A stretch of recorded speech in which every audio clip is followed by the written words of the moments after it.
So let's dig into a little bit about future perspective, which is what you're going to be talking about. How would you describe future perspective and also in one sentence, or how would you introduce it in one sentence? Or can you? Yeah, I think I would say it is a really easy, tactical, Mhm, and fun exercise that anyone can do to kickstart strategic thinking.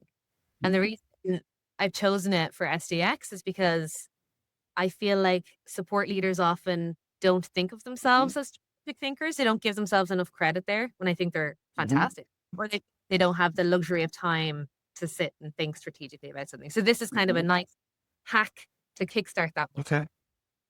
And where did this essentially where did this come from? How did this kind of become a thing for you? Like, how did you get started on this? The actual exercise. Yes.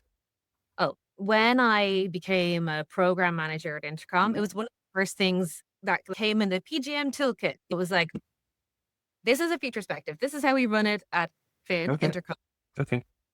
And so we find great value in it. Run it on any problem, big or small, doesn't matter. Just have it as Mm-hmm. part of steps when you're Hmm. setting up a project or a program. And I Okay. just found it just is immensely helpful. So it was the first thing I remember thinking, oh, I wish I had this when I was a sport leader. That's my desire to share. Okay. And what are some of the ways that you found it to be helpful, or especially in the context of what you just said? I wish I had this when I was a support leader, right? What are some of the times where you wish, oh, I wish we had maybe run a future perspective, right? There's actually so many ways that this would have been helpful, but probably the Mhm, biggest knock that I have in hindsight is mhm, that support people, like one of the reasons they're great is that mhm. they almost by design be so solution focused, positive, optimistic, which are all wonderful values, but nearly to the point that they can be afraid to say, what if this is the absolute wrong thing to do? What if this thing we need to launch Right. or this plan we need to roll out is going to go terribly wrong? And that's what perspective does. It creates space for them to safely say, I have all these worries I Mhm, need to get off my chest. mhm. Can plan against all of those fears and risks. And I found that like, just sometimes because that's not the kind of values of the culture that sport leaders um, lead, can be Right. hard to find the space to do that. So the future perspective creates that space.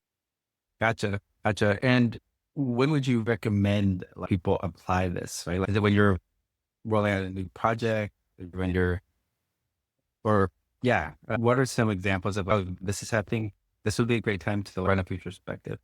Yeah. So I definitely have it as part of setting up a project, right? So let's say Okay. there's a KPI change. We know we need to change KPIs by June 30th. I would, right at Mhm. the start of the project, run a future perspective to like get Okay. ahead of all of the risks or anything that might go wrong between that kickoff date and June 30th. And it'll help you identify and then mitigate against those risks. And then who's typically involved in a future perspective? Is it everybody or is it certain people?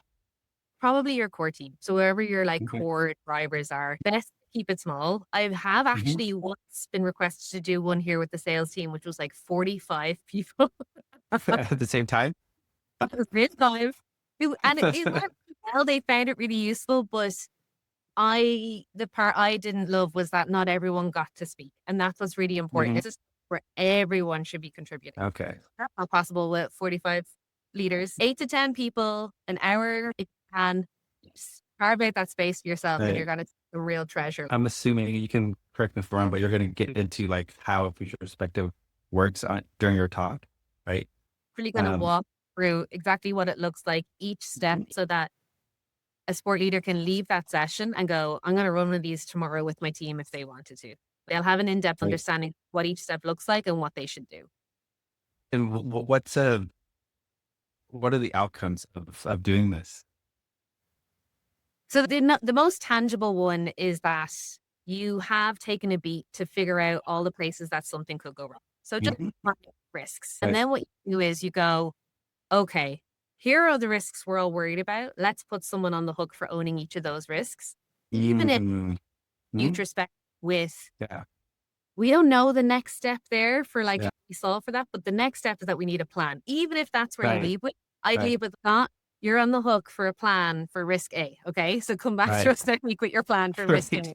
A. Even that Right. much. So there's that part, which is like you've identified your risks and you've Mhm. owners to plan Right. against them and staying on top of remembering them. Okay. I'm on the lookout for that.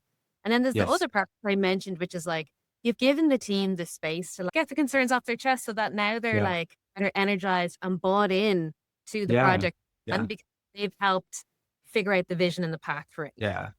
I think this is so interesting, and I will be looking forward to your talk because I see so many places where to apply this model, right? Because especially with events, conferences, right? There's so many things that can go wrong.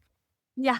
It's even identifying those in advance, whether they happen or don't happen, is helpful because it's just so much better to not be surprised. And the way that I like, what can be difficult for people is you go, okay, let's say our KPI changed. Everything terribly wrong. What might have gone Mm-hmm. wrong? It can be difficult Hmm. for people to like actually start thinking. So what I ask them to do is give me what I call the cats. What are the little scratchy things that are on the road or Hmm. loads of them and we're going to be in Hmm. trouble. Give me the type. What are the big impending threats Yeah. that we so for example, with your conference, Yeah. the venue pulled Yeah. out, we're dead. Yeah. Okay. Or Yeah. pivot. And then the Yeah. third one, actually where I get the most interesting insights is elephants in the room. What is the Hmm. thing that we're saying, but we should probably say out loud right now? And Right. that one gives Right. me such good insight. Like, Yes. Yes. And I think that's especially when you have different people in the room because they may be tracking different elements than what you're thinking of. absolutely. Yeah. Or you just, again, you take away the fear of, probably shouldn't say that because maybe I you're in the room and you're like, they're going to think I'm negative or it's like, I right now, you still are surprised. It's a safe space for it. So say all the yes. things and Yes. then let's plan against them and take action. Don't just Yeah. catastrophize or panic. That's a terrible outcome. Right.